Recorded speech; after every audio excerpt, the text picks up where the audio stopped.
Rockstars, Eric Andres, your guitar sage here, and today I'm going to show you 4 of the top tricks to absolutely dominate this fretboard. And I seriously mean this, man. This is God's honest truth. This is going to allow you to understand this fretboard in a way that you've never had before. It's going to blow your mind.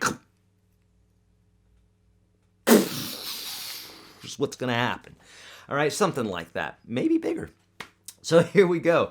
I'm going to break this down. Now, I've been inspired to do this video because I just did a whole series of this for my Unstoppable Guitar System students. If you want to know more about that, there's going to be a link below. And in fact, I'm going to have a special for you so that you can get into more of these exercises, okay?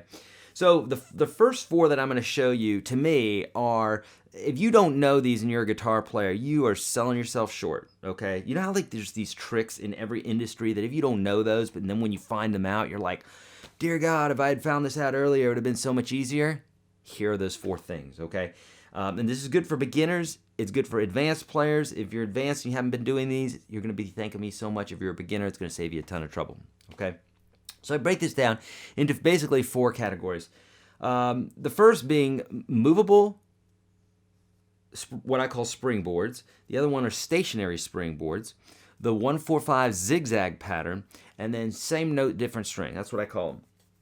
Okay, you can Google search all this stuff. You're probably not gonna find anything, but my videos that come up for this because they're just concepts that I've kind of discovered or come up with on my own.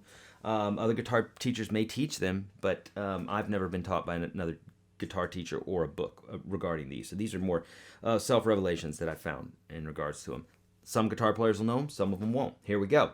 All right, so first off, you don't need any music theory to do this. Really, we're just going to talk about patterns. I might mention a C or a G or something like that here or there, but really, we're just talking about patterns, and I'm going to try to stick to that as much as possible, okay?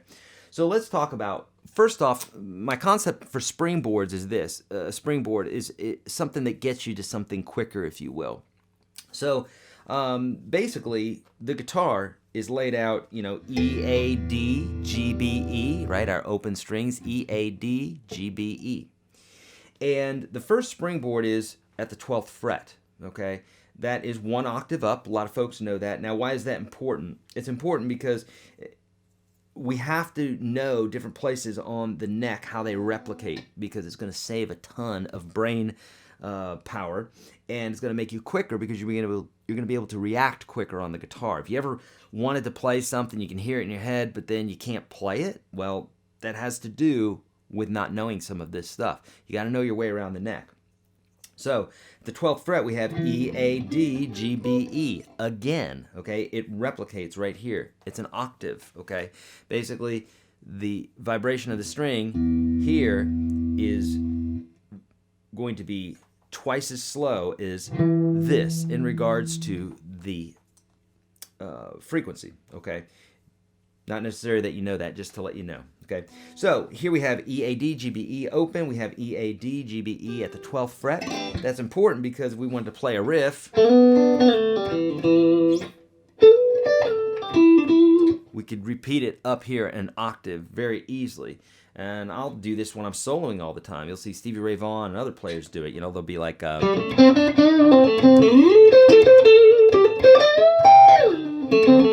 They'll finish off a lick 1 octave up or 1 octave down. They'll just kind of slide up real quick. It's a great little bit, fun little trick to do. So that's what I call stationary springboard number 1. Stationary springboard number 2 is, if you've ever tuned the guitar, and I have a lesson for it here on YouTube and in the free course, YourGuitarSage.com/30, that link is below. Make sure you go to that. It's free, and it's like the top 30 lessons that I teach all my students. Yeah, gotta see these, okay? So one of those lessons in there talks about this tuning method when you're tuning the guitar to itself. You've probably seen this before, right? Where you go the 5th fret, and you tune like this. For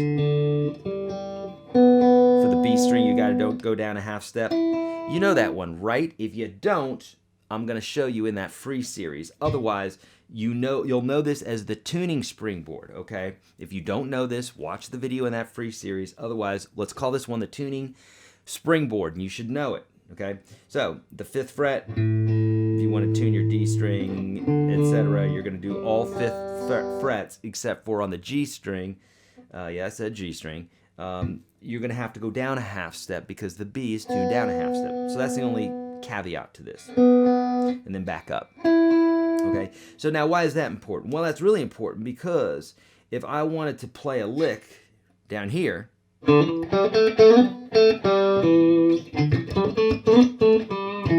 I can do the same thing by knowing that everything repeats every few frets going up. Going up the fretboard. Okay, so for instance, and in fact, I'm going to wait a second because I'm going to show you that as a separate bit here.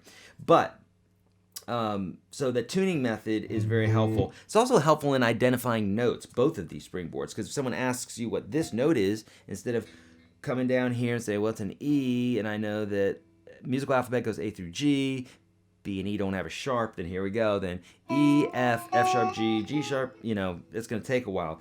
But if you knew that this was an E, which it is because it's an open E and an E at the 12th fret, that's our springboard, then we know right away that this is an F. So see how easy that is? Or if someone asks us what this note is, you know, what's that chord you're playing? Well, it's a D minor because it's a minor form that I played, and this note right here is a D. How do I know that so quickly? Because that's the note that I tune the D string with, okay? So what you could do is you could write these down and just make sure that you're acquainted with them after the lesson, okay?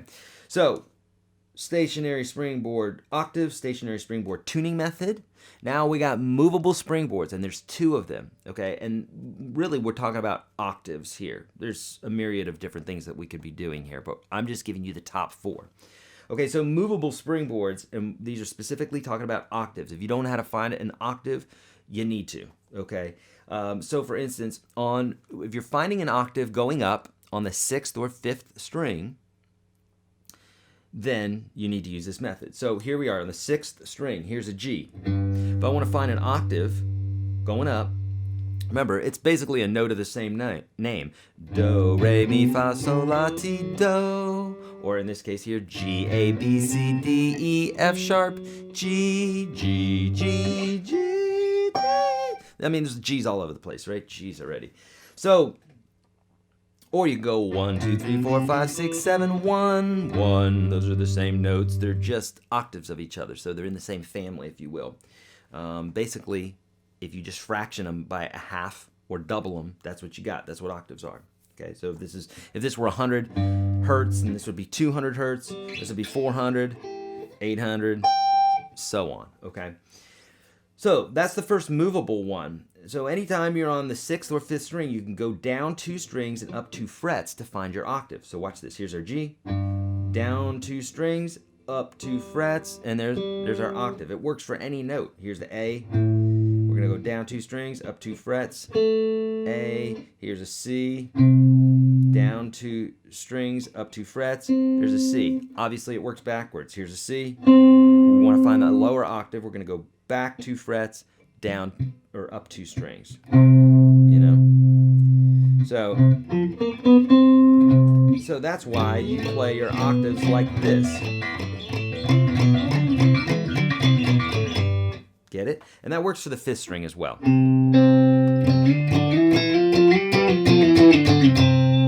Now, if we're talking about the 4th and 3rd string, starting on the 4th and 3rd string going up, we have to add another fret. So for instance, if we're here on this F, how do I know that's an F? Because right away, that's my lower springboard, and I just know it off the top of my head.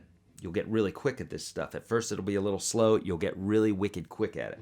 So here is an F. You're going to go down 2 strings, up 3 frets. 1, 2, 3. There's our F, right? And this works the same way.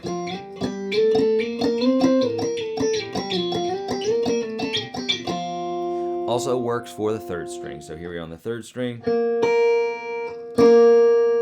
And by the way, I'm letting the middle string always mute. So if you want to play it the way I'm doing this here, then you just fat finger that middle string. So first finger's pressing the 3rd string down, pinky's pressing the 1st string down, and this first finger's actually muting the 2nd string. So I can...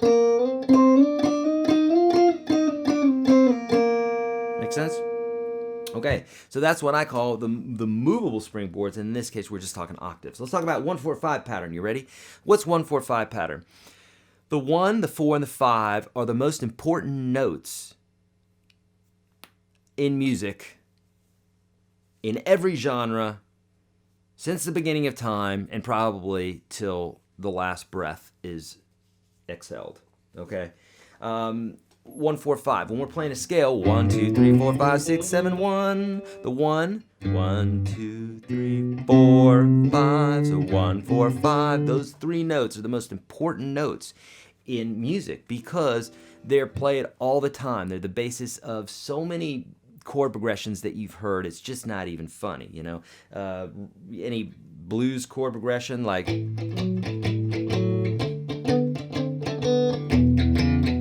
those are that's 1-4-5 at so many classic songs. Sometimes they'll throw a minor 6 in there, but suffice to say, if you know the 1-4-5, you can play so many rock and roll songs so quickly, so easily, and you're only one note away from every other note within the scale. How's that? Well, here's our 1. Our 1's close to the 7. It's a half step away from a 7, whole step away from a 2. Our 4 is half step away from the 3. And our 5 is a whole step away from a 6.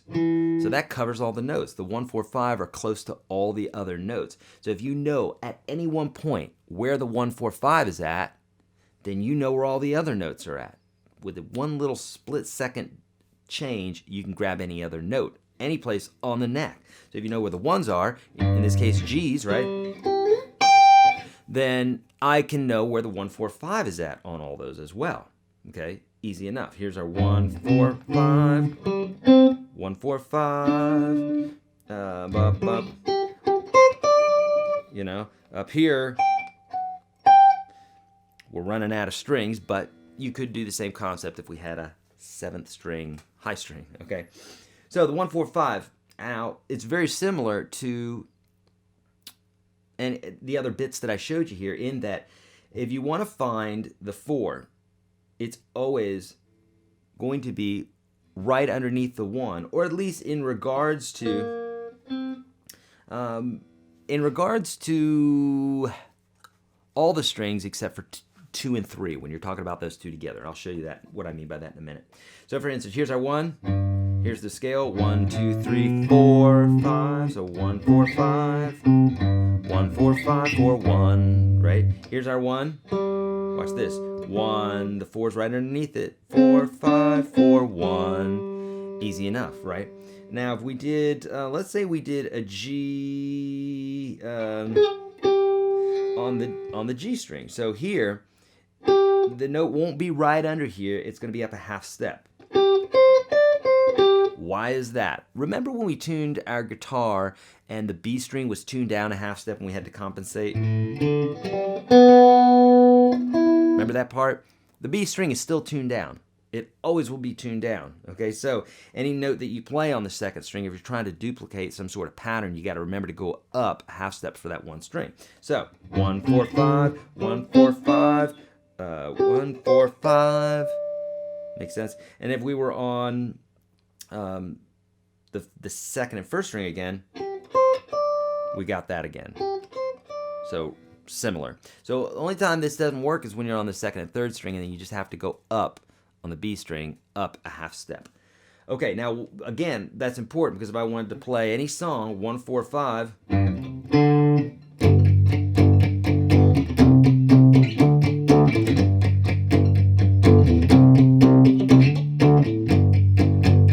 you know, or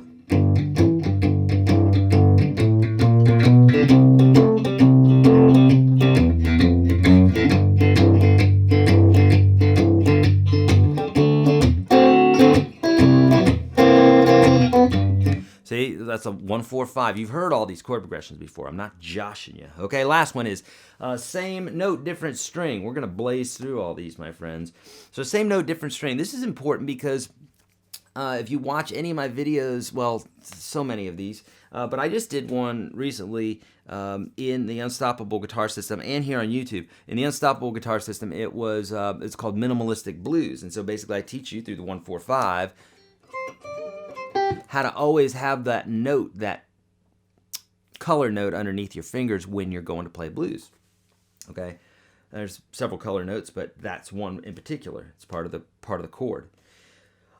So it's important to know this, and in the minimalistic blues, I show you how to do that. And then I believe I have one here on YouTube, and it's called the one blues pattern, the only blues pattern that you need to know. And basically, what it does is it allows you to take one blues pattern, and it truly is all the blues patterns. You just it's the way that you look at it. I can't go into it right now in this lesson, but this will help, this understanding here. So anything that you play, or not anything, but most stuff that you play on the first string, you can play on the other strings as well. So for instance, here's an E. Here's an E, second string. Here's an E, third string. Here's an E, fourth string.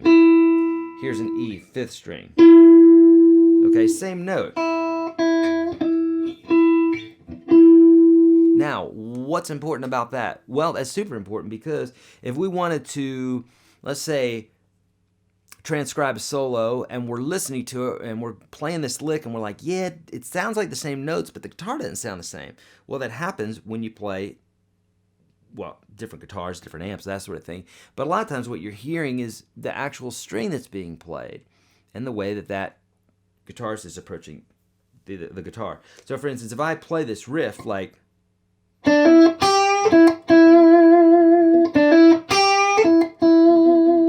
I could play that same thing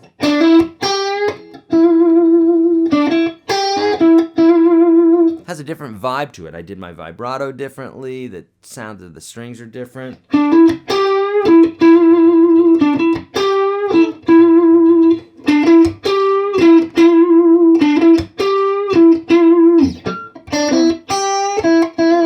Here, those all sound very different, right? Okay, well basically what I'm doing is I'm playing the same notes but on different strings, different sets of strings, and this is obviously one of the cool things about the guitar. Now, here's the rule. Basically, anytime you're playing a note, obviously on a higher string, and you're wanting to play it on a lower string, then basically you've got a distance of 1, 2, 3, 4, 5 frets. Now, there's 4 blank frets in between these notes, but if you're counting from the 3rd fret to the 8th fret, you're going to count 5. So, for instance, here I am, first string, 3rd fret. It's a G, and then I'm going to go 1, 2, 3, 4, 5. This is the 2nd string now, so I'm at the 8th fret. I went up 5 frets from 3. So here's my 3, 4, 5, 6, 7, 8. Same note. Easy enough, right? And you can keep doing this. So now this is true for all the strings, except when you're going from 2 to 3, because of that detuned B string, dadgone you, B string. Because of that, we got to count 4 up instead of 5 up. So for instance, here we are. So here we are on the B string, and we want to play another G. Okay, well, instead of having 4 notes in between and our note being here, right? Instead of going 1, 2, 3, 4, 5 and playing that note here on the 3rd string, that's a half step high. We need to go down a half step. So really there's 3 frets in between it, or we're counting 1, 2, 3, 4, and then go down that string.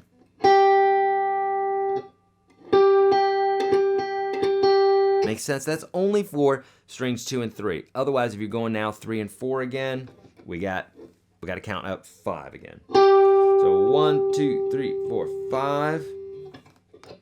Sorry. 1, 2, 3, 4, 5, yes.